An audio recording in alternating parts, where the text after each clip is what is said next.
Mano vardas Marius, mane pasikvietė pašnekėti apie 3D skanavimo duomenis, būtent SketchUp aplinkoje. Tai labai daug neįsiplėsiu, nes po manęs Imantas pasakos, tai greitai pabandysiu papasakot, kas čia per duomenis, kokie įrankiai yra dirbti su šiais duomenimis ir kodėl aš čia susijęs būtent su SketchUp, tiksliau mūsų įmonė. Tai pati mūsų įmonė vadinasi Teramodus. Mes kaip ir pradėjome nuo lazerinio skanavimo, viena iš pirmųjų Lietuvoje, 2007 metais.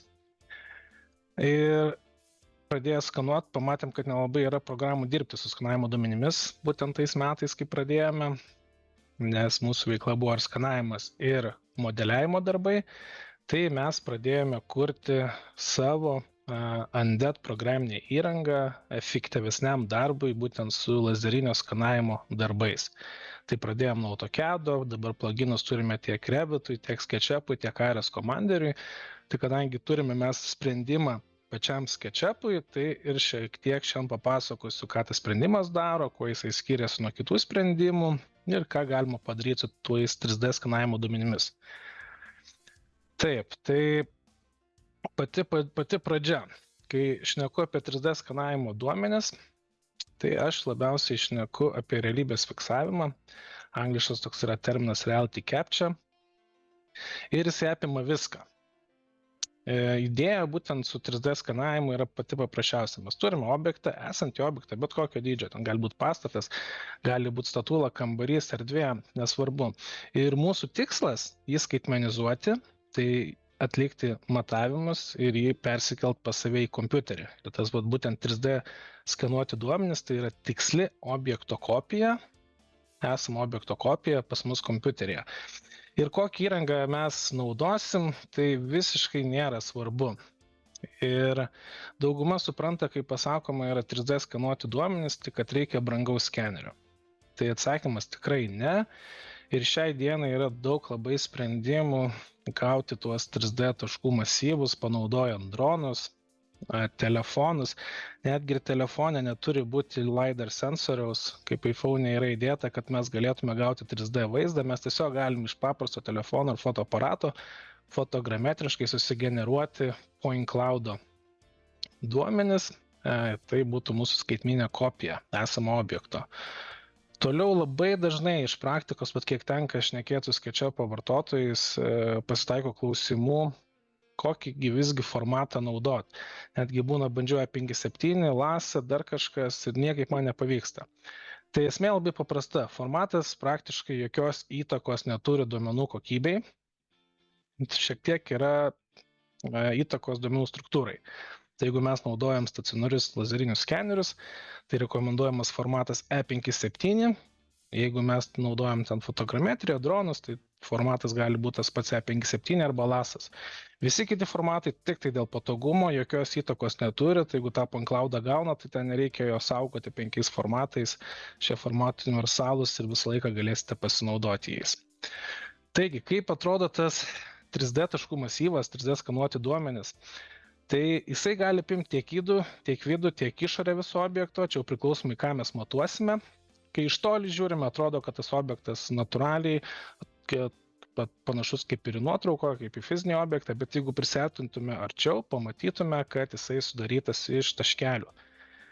Ir kiekvienas taškelis turi koordinatę, mes galim gauti taškelio koordinatę ir jau mes bepjaustant šitą duomenų paketą galime atlikti matavimus, jo net neskaitmenizavę, nepaverti į 3D modelį, 2D brėžinius ir taip toliau. Toliau kitas klausimas ar netgi tema, su kuria dažnai susiduriu, tai yra skanuotų duomenų spalvos. Tai iškart pasakau, kad spalvingumas visiškai neturi įtakos geometrijai. Visiškai jokios įtakos neturi. Spalvingumas padeda mums interpretuoti point cloudą, jį geriau suprasti. Tai jeigu mes atliekam matavimus ant žyminių skenerių, galime fotografuoti, galime gauti tikras spalvas. Jeigu nefotografavom, turėsim vaizdą intensity spalvos, kiekvienas paviršius atsispindi, skirtingas atspindžio savybę ir mes jį galime nusispalvinti, kad suprastume tą visą geometriją. Paskui atsiranda analitiniai spalvinimai, tokie kaip pagal plokštumą, pagal aukštį arba pagal palyginimą, kai mes lyginam jau modelį su point cloudu. Ir visa šitą informaciją padeda mums suprasti tą point cloudą kur kas greičiau ir pagal jį paruošti ten modelius ar brėžinius. Kitas dalykas. Dauguma supranta, kad 3D taškų masyvas yra 3D modelis. Ir taip, tai yra tiesa, bet tas 3D modelis kai kur nesunkiai panaudojamas. Ir čia aš padariau tokią grandinėlę, kad matytųsi iš kairės į dešinę einant, viskas ilgiau užtrunka, kainuoja brangiau. Ir tinkamas formato arba rezultato pasiruošimas, pasirinkimas padeda mums kažkiek sutaupyti. Tai patys 3D skanuoti duomenys yra tik tai pradžia ir tada reikia galvoti, ką su jais veikti toliau. Jeigu mums reikia pastatyti kažkokį suprojektuoti stogelį arba kažkokį pastato papaldinį, priestatą, tai mes galime netgi point cloudą naudoti kaip foną ir prie jo prilipdyti viską. Jeigu mes jau norėtume tvarkybos projektus ruošti arba kažką perstatymą ir mums reikia jau tokios kaip ir geometrijos, matavimų atlikti lengviau, mums jau reikia su juo galvoti, ką toliau nuveikti. Tai pirmas žingsnis, ką lengvai galima pasidaryti ortofoto nuotraukas, projekcijas, tai fasadai, pjūviai, ten bus kaip ir paveiksliukas, bet jisai bus viens prie vieno mastelio, matmenys bus visi gyvi, tik tikslus ir bus galima pasimatuoti.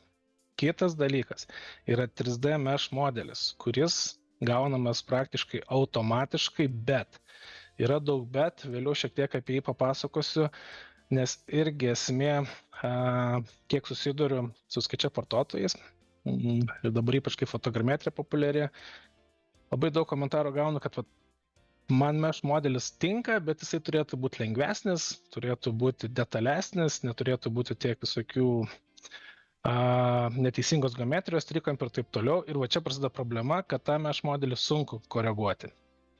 Toliau kitas darbas sekantis, tai ten jau galima, kaip prasideda apie skaitmenizavimą, vektorizavimą, 2D brėžinius padaryti, bet šiandien, kadangi SketchUpas yra 3D programinė įranga modeliavimo pagrinde, tai mes šnekėsime apie 3D modelius ir paliesime tik tai 3D modelius. Tai kaip ir sakiau, 3D modeliai apima absoliučiai viską, tą savoką, kartais net maišosi. Tai 3D modelis ir taškų masyvas, 3D modelis ir mesh modelis ir CAD modelis. Ir kaip minėjau, vienas gaunasi automatiškai, kitą reikia modeliuoti. Tai vėlgi, kokie yra skirtumai tarp šitų rezultatų, jeigu mes nusprendžiame tą taškų masyvą skaitmenizuoti. Tai visų pirma, čia po dešinę matote taškų masyvą, po kairę sugeneruotą mesh modelį, būtent iš šito taškų masyvo. Ir iškart matosi tam tikros problemos. Nes, pavyzdžiui, kai atliekame mes mešinimą, mes nebegalime pasirinkti, ką tiksliai mešinti. Ir jau programa kaip sumešina, taip sumešina. Galim taškus prasivalyti kažkiek, tą triukšmą visą, kad neliktų skraidančių detalių, bet vėlgi daug vietų bus probleminga ir paskui nebeįeis jų paredaguoti. Taip pat, pavyzdžiui, va čia viršuj balkone nebuvo skanavimo pozicijos ir matote, jau mešas tenais kažkokią užpildą padarė ir jau ten tas vaizdelis nėra labai gražus. Bet mešo privalumas, kad mes galim pilnai automatizuoti, galime gan greitai gauti, galim uždėti tekstūras, o minusai, kad jį sunku valdyti, sunku koreguoti. Tai daug labai vartotojų praeina pro šitą kelią, kai bando dirbti su mesh modeliais, tai čia reikėtų labai pasibandyti, jeigu nepavyksta, tai siūlau net toliau ir nebesižaisti, bent jau pačiam SketchUp programoje. Toliau, jeigu mes šnekame apie 3D modelį, kurį modeliuojam panaudojant SketchUp įrankius ir point cloudo duomenis, tai mes galime jau rinktis, kaip detaliai mes norime išmodeliuoti tam tikrus elementus. Galime tuos elementus kopijuoti, kad jie atitiktų, nežinau, stilistiką bendrą, kad tas pats langas per visą objektą, jeigu dydis atitinka. Taip pat, pavyzdžiui, šita balkono vieta, Taip, ten yra nenuskanuota, galbūt ten skanuotojas galėjo geriau pasidarbuoti, toj vietoj pastatyti skenerį, bet kadangi mes jeigu atliekam tą CAD modeliavimą, mes tą vietą galim interpretuoti, remiantis logiką ir galime užbaigti modelį, kurį paskui bus galima lengvai redaguoti. Tai kokie privalumai 3D modelio? Tai galim pasirinkti detalumą, lengvai koreguoti, bet tai reikalauja laiko, nes ir vadinasi point cloud modeliavimas. Nes tą procesą atlikti reikia laiko ir kas yra svarbiausia, reikalingi įgūdžiai, nes nuo jų labai priklausys, kaip greitai ar lėčiau mes atliksime modeliavimo darbus. Aišku, kai kuriais atvejais labai praverčia ir papildomi įrankiai. Toliau 3D modelio detalumas. Kaip ir sakiau, skeneris užfiksuoja objekto kopiją 1:1. Mes tą kopiją įsikeliam į SketchUp aplinką ir sprendžiam jau kaip mes norime tie objektai atrodyt turėtų, kokiu detalumu. Tai čia langą galim ir bangą tik tai detaliai parodyti, bendrą sudalinimą arba jau ten detalų lango profilį. Tas pats su įėjimo durimis, ko mes visai negalim kontroliuoti, čia mes galime labai lengvai nuspręsti. Ir čia toks atsiranda terminas level of detail, detalumas, nes kiekvienas objektas gali būti modeliuojamas skirtingų detalumų ir tai, kas yra svarbu mums, mes galime tas vietas objekto susimodeliuoti detaliai, kas mažiau mes galim tik tai dėl vizualinio supratimo susimodeliuoti. Taigi, apibėgom bendrai, kas yra taškų masyvas, ką galima iš to taškų masyvo nuveikti, ką padaryti trumpai. Dabar pašnekam apie įrankius, pačiam SketchUp. Kokius mes įrankius turim? Tai kaip ir sakiau, mes iš Thermodus įmonės kūrėme priedus produktyviam darbui su point cloudais ir turime vieną sprendimą Andetui, kurį mes jau vystome nuo 2015 metų. Tai kas dar nėra susidūrę su point cloudais, tai jau žinokit, kad jau nuo 2015 metų kai kurie vartotojai point cloudus SketchUp apdoroja netgi iki šių dienų. Ir dabar nesenai yra išleistas Scan Essential priedas, jisai buvo iš pat pradžių kaip ir atskiras pluginas, bet šiai dienai, jau kas domėjotės, jis yra integruotas į SketchUp Studio paketą. Tai jeigu jūs SketchUp Studio paketą įsigijate, šitą įrankį turite pagal nutylėjimą ir galite su juo jau dirbti su skanavimo duomenimis. Taigi vėlgi, koks yra skirtumas tarp šitų priedų? Tai dažniausiai tas bazinis point cloud funkcionalumas, jisai užtenka jo pilnai atlikti keletą projektų per metus, nežinau, arba ten tiesiog pasižaisti kartais. Jeigu dirbat dažnai su point cloud duomenimis, arba šiaip reikia kažkokių papildomų funkcijų, tai tada jau reikėtų pasižvalgyti dėl papildomų plugino įsigijimo galimybės ir kaip tą funkcionalumą galima būtų praplėsti. Tai kuogi skiriasi šitie įrankiai? Tai iš karto užbėgant įvykiam už akių, čia irgi dažnas klausimas, kokius point cloud duomenis aš turėčiau keltis. Ar galėsiu ten paskui juos tampyti, stumdyti, registruoti ir taip toliau. Ne, atsakymas į abudu sprendimus, duomenis turi eiti jau sutvarkyti, suregistruoti, apjungti, jeigu norima, galime juos prasivalyti ir tik tada jau keltis. Tai vėlgi, kokių įrankių mums reikia modeliavimui? Iš esmės, SketchUpas siūlo visus įrankius CAD modeliavimui, geometrijos kūrimui, tai ten tikrai nieko netrūksta. Dabar ko mums reikia, kad galėtume dirbti su point cloud duomenimis?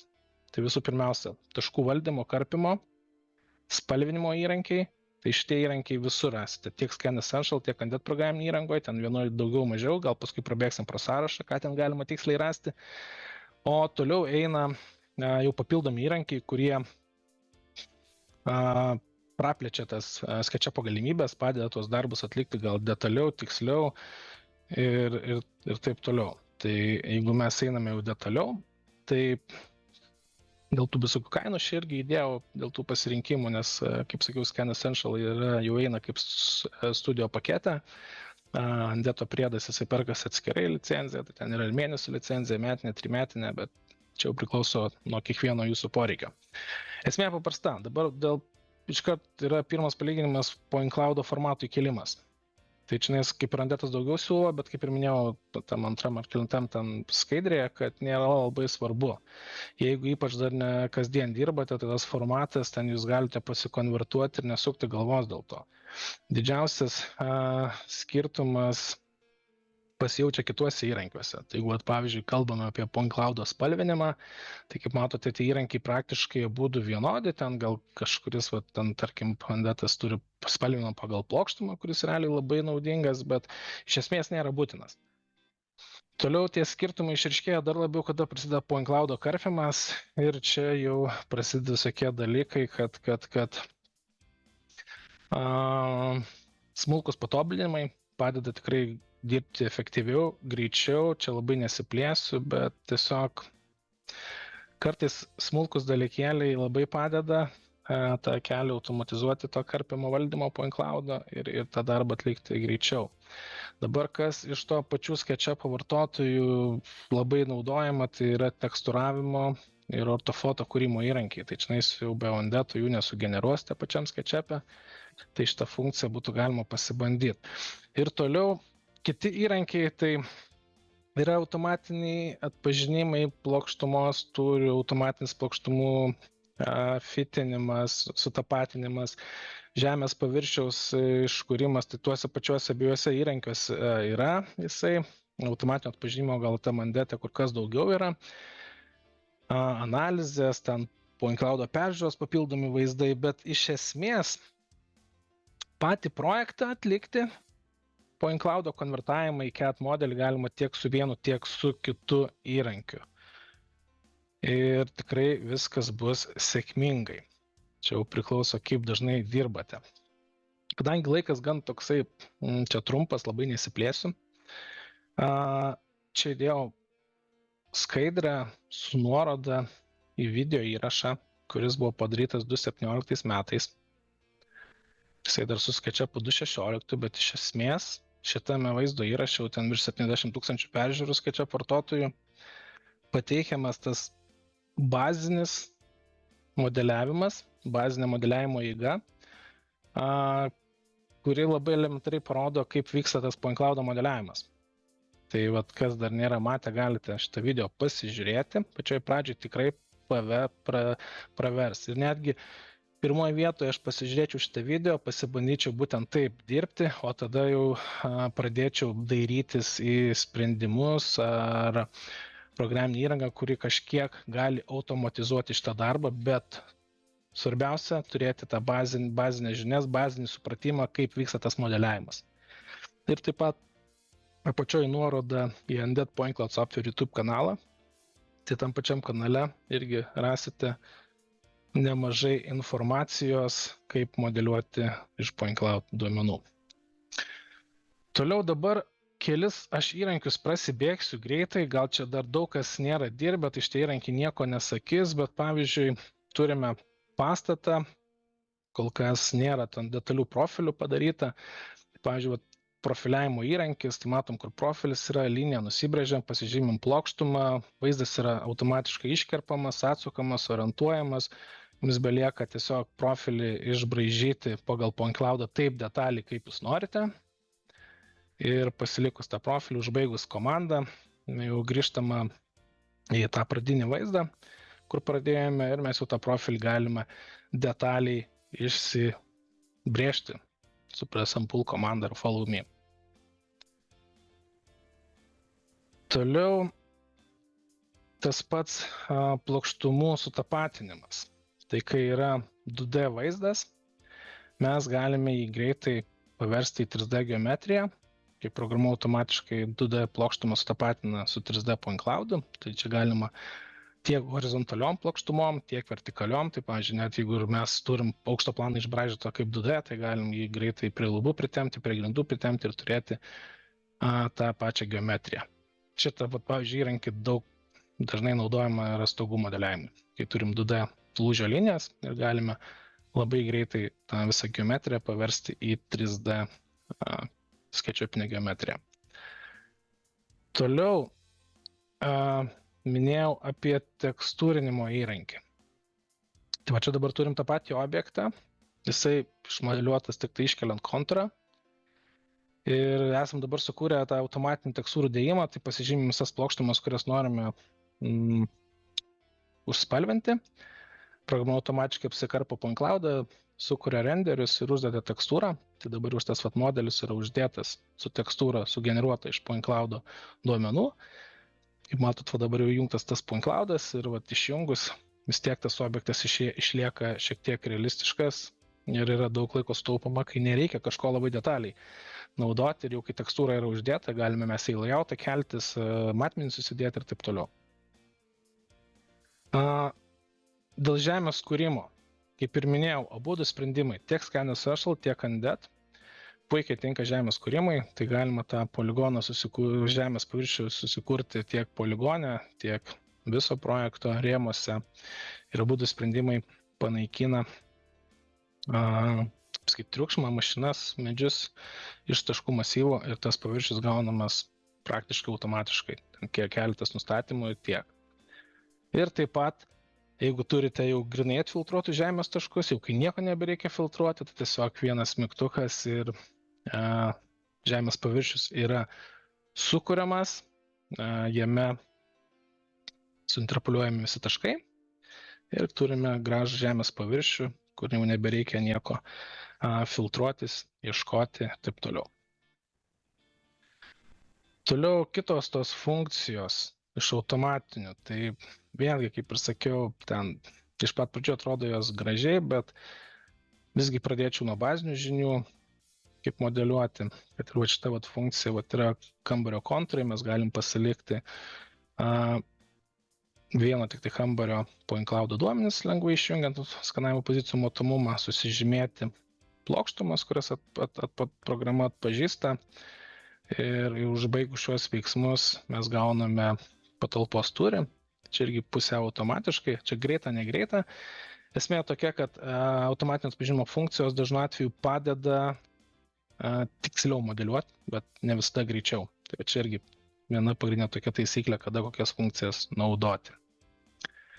Ir taip toliau. Tai vienas dar pastebėjimas darbui su modeliavimu. Ir tam video matysite, point cloudas turi būti kaip fonas. Jūs prie jo neturite snapinti, pritraukti ten tų linijų objektų prie taškų. Turite užsidėti ašis arba point cloudą pasisukti pagal ašis dėl spartesnio modeliavimo ir tada tikrai jau kaip modeliuoti darant pjūvis ir matant tą patį foną. Tai va šitoj vietoj labai dažnai padaroma yra klaida, kaip pradeda modeliuoti, pradedama snapinti, dėti plokštumas, jos tampa ne horizontalios, ne vertikalios, atsiranda geometrija, kuri taip lengvai nesijungia ir tada labai sunku yra koreguoti tą modelį. Taip, toliau. Čianais dabar pabandysiu greičiau prasukti, nes čia žiūriu, kad ir tuo Imantas šnekės. Tai pats point cloudas tai yra didelis duomenų paketas ir, pavyzdžiui, mes kaip Undeadas esam sukūrę Undead Point Cloud Viewerį, peržiūros programą, kuri yra sujungta su SketchUpu ir labai lengvai galima ant skanavimo pozicijos paspausti, pasižiūrėti, kaip ta skanavimo pozicija atrodo kaip 360 nuotrauka. Toliau veikia irgi atvirkščiai. Yra ViewSync funkcija, kur, pavyzdžiui, kažkoks objekto vieta neaiški point cloud, nesuprantat, kas ten per objektas yra, paspaudus be jokių pjūvių, be jokių kirpimų, programa iškart jums parodys, kas čia per objektas. Tai naujiems klientams, kurie tik pradeda 3D taškų masyvų dirbti, kartais būna neaiškumų, ką mes matome. Ir apart to, kad čia vartytume, karpytume ir taip toliau, tiesiog galime naudoti papildomas programinės įrangas kaip Undead browseris, kad tą taškų masyvą suprasti greičiau ir tiksliau. Taip pat, jeigu dabar turime pjūvį, kuris eina per baldus, bet mums reikia matyti tiesiog sieną, tai nežinom, kur tą pjūvį kelt, tai galima toj pačioj peržiūros programoj paspaudus vieną mygtuką, tą visą pjūvį būtent persikelti tą vietą ir matyti tik tai tos patalpos kontūrus. Tai būtent va šita savybė viena iš unikalesnių Andeto ir nelabai čia daugiau konkurentų tokią savybę turi, kada yra peržiūros programa sujungta su Point Cloud'u ir čia labai daug gerų atsiliepimų gaunam, kad tiesiog labai efektyviai padeda suprasti tą Point Cloud'ą, nes kartais, kai žiūri, nesupranti, koks šiaip jų jis yra atliktas. Taip, toliau dabar šnekėjom apie tą vaizdą peržiūrą Andet browser naršyklėje ir dabar ką mes esam padarę. Čia viena iš paskutinių funkcijų. Tai yra peržiūros programa, yra SketchUpas su Andeto programa taip pat instaliuota ir mes galime sinchronizuoti vaizdą. Tai ką mes matome iš 360 nuotraukos, kuri buvo paimta kartu su skeneriu ir kartu modelis. Tai vat būtent kur sukame mes nuotrauką, mes matysime ir kaip atrodo mūsų tas modelis išmodeliuotas. Tai čia tiek pagalba ir pačiam modeliavimui, bet tiek pagalba ir kokybės kontroliai, kai reikia pasitikrinti, ar viskas tvarkoja, ar viskas išmodeliuota, ar nieks nepraleista, ar darbas tiksliai padarytas. Jeigu šnekame apie patį tikslumą, tai yra Model Inspection įrankis, kuris gali palyginti jūsų SketchUp geometriją su esamu Point Cloud'u. Čia, tarkim, netgi statybų objekto eigoje, jeigu jūs turite modelį, įsikeliat Point Cloud'ą ir, pavyzdžiui, tolerancija ten plus minus ten 15 mm ir viskas, kas bus toj tolerancijoje, matysis žaliai, kas yra už ribų, matysis raudonai. Ir, aišku, tas pats įrankis, tiek Scan Essential, tiek Andetas turi bandomasias versijas, tai tikrai galima parsisiųsti, pasibandyti jas nemokamai. Ir tiek. Tai dabar nežinau, klausimas gal Tomui, kiek čia dar laiko turiu, neturiu, nes ta kita dalis, tai aš esu šiek tiek pasiruošęs pavyzdžių iš klientų, ką būtent jie daro, naudodami Point Cloud'us ir SketchUpą. Pamėginkim, jeigu mes, Mariau, tilptume į šitas 8 minutės, tai būtų super, ar pavyktų. Gerai, tai manau, čia panašiai tiek ir liks, dar gal klausimą keliem liks. Čianagi, bet kokiu atveju mūsų ten Andet programinė įranga labiau orientuota į eksportą. Tai norėjau parodyti keletą pavyzdžių, ką mūsų klientai daro. Tai vat, čianais vieną pavyzdį labai rodau, kas paklausė, ar 3D lazerinis skanavimas yra tikslu. Tai čia mūsų klientai iš Kanados, jie atlieka namų renovaciją senų. Ir čia kaip atrodo ta aplinka, kai reikia atlikti matavimą esamam objektui. Tai yra augmenijos, ir pristatyta ir tvorų, ir statinių, ir priaugę medžių, visko yra. Ir tiesiog tuos matavimus sudėtinga atlikti. Tai jeigu su rolete, tai turbūt gal iš vis čia būtų neįmanoma, bet su skeneriu tuos matavimus atlikti galime. Ir kodėl apie šitą objektą rodau, kai šneku apie tikslumą? Tai labai paprastai.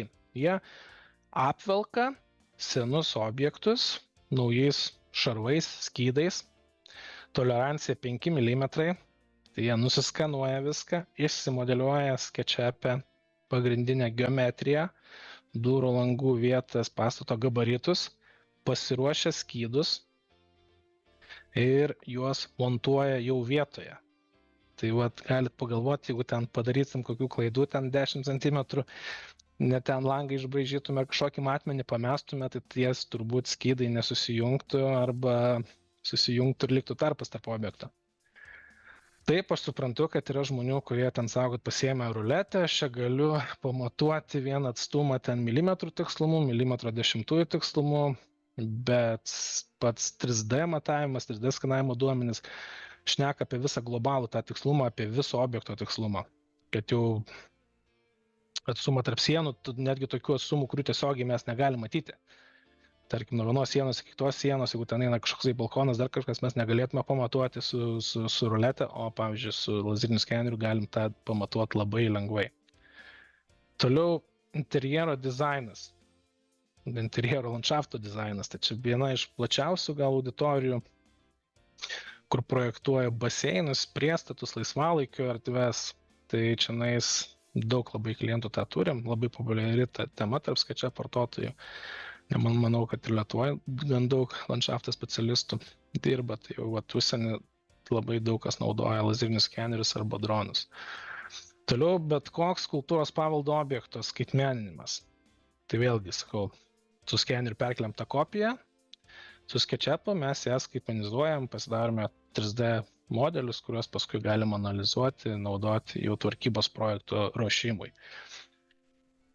Ir objektų masteliai nuo pačio mažiausio objekto, namelio, net iki garsesnių bažnyčių Belgijoje, kur apima bažnyčios eksterjerą, medinių konstrukcijų, išdėstymą, matmenis, viską pilnai pasidaro SketchUp programinėje įrangoje.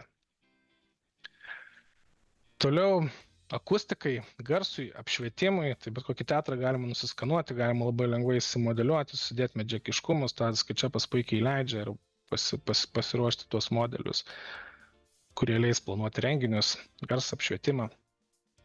Jeigu šnekam apie užsienį iš Pietų Korėjos, tai netgi ir pramonės SketchUpą naudoja. Čia Powerplant jėgainės renovavimo darbam, tiesiog buvo padaryta esamos situacijos visas modelis, kad matytis kokia įranga yra, kokia konstrukcija, kad inžinieriai galėtų toliau projektuoti naujų įrenginių vietas, rekonstrukcijas, kaip tas objektas keisis. Tas pačiai irgi iš Kinijos statybų eigoje atliekama statyba, skrendama su dronu, užfiksuojama, modelis papildomas. Vėl po ten kelių savaičių, po mėnesio praskrendama, vėl tas modelis papildomas ir eigoje jau atlikus visą statybos stadiją mes turime 3D modelį jau eksploatavimui, kuris jau atitinka grynai as-built modelio savybės, jau taip pastatyta ir ne taip kaip pagal, kad projektas ir pastatyta taip, bet jau grynai faktiškai viskas aišku, kas kur yra ir labai praverčia pačiam administravimui, tiek konstrukcijos, inžinieringas ir taip toliau. Stadionai, kaip ir sakiau, mastelis visiškai jokios įtakos neturi nei tiek SketchUp įrangai, nei point cloud duomenimis. Laivai, stadionai. Čia iš užsienio netgi, kai ir tiltus nuplauna, reikia paruošti tvarkybos projektą skubiai greitai, tai net yra klientai, kur grynai inžinieriai naudoja SketchUp programinį įrangą su point cloud'u, kad užfiksuoja esamą situaciją, kas ten atsitiko, koks pažeidimas, greitai susiprojektuoja, kokių reikia medžiagų remontui, viską atsiveža, sumontuoja, įsprendžia problemą ir greitai tą kelią paleidžia. Ir taip pat miestų modeliavimas. Daug labai esame modeliavę miestų, klientai modeliuoja. Aišku, procesas, tas modeliavimas yra imlus laikui, dažnai būna atiduodami tie darbai trečiosiom pasaulio šalim atlikti, būtent dėl resursų poreikio, nes tą miestą su antžeminiu tuo lėktuviniu skeneriu nuskanuoti labai galima greitai, ten pastatų tūkstančiais, o pats modeliavimas užtrunka, tai tada reikia labai pasvert, bet yra klientai, kur, tarkim, negali siūsti trečiosiam šalim arba patys nori tuos modelius modeliuotis, darytis, koreguotis, tai vėlgi SketchUpas ir point cloud yra labai puikiai priemonė tuos dalykus atlikti.